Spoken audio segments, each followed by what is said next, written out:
অল্প কয়েকটা উপকরণ দিয়ে খুব সহজ পদ্ধতিতে কাঁচা আমের মিষ্টি আচার তৈরি করে দেখাবো। এর আগের ভিডিওতে আমি ঝাল আচার শেয়ার করেছি, আজকে বানাবো মিষ্টি আচার। তো রেসিপিটা শুরু করা যাক। প্রথমেই নিয়েছি আমি কাঁচা আম, এখান থেকে অর্ধেকটা আমি ঝাল আচার করেছিলাম আর অর্ধেকটা আম আমি আমের ভিতরের বীজটা ছাড়িয়ে নিয়ে লম্বা লম্বা করে কেটে নিয়েছি। এবার একটা কড়াই বসিয়ে লঙ্কা, সাদা জিরে ও 5 ফোড়ন শুকনো খোলায় ভেজে নেব। 2টো শুকনো লঙ্কা, 1 চামচ সাদা জিরে, তার ডবল নিয়েছি 5 ফোড়ন। মশলাটা ভাজা হয়ে গেছে, আমি নামিয়ে ঠান্ডা করে গুঁড়ো করে নেব মিক্সিতে এবং ওই কড়াইয়ের মধ্যে সামান্য একটু জল দিয়ে আমগুলোকে সেদ্ধ বসিয়ে দেবো। আমগুলো সিমে দিয়ে কিছুক্ষণ ঢাকা দিয়ে রান্না করে নেওয়ার পর দেখো অনেকটাই নরম হয়ে গেছে।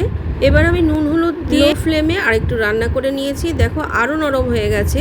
তারপরে আমি চিনি মিশাবো। এখানে দেখো ছোট বাটির এই বাটিটা দিয়ে আমি প্রায় 6 বাটির মতন চিনি দিয়েছি, মানে আমটা প্রচণ্ডই টক। আমটা সেদ্ধ হওয়ার জন্য যতটুকু জল দিয়েছিলাম সেটা কিন্তু শুকিয়ে গেছে। এবার চিনিটা গলেই কিন্তু অনেকটা পাতলা হয়ে যাবে। আর এদিকে দেখো মশলাটাও আমি গুঁড়ো করে নিয়েছি, দেখো চিনিটা আমার পুরো গলে গেছে, কতটা পাতলা হয়ে গেছে। এবার আমি এর মধ্যে বিট নুন দিয়ে দেবো।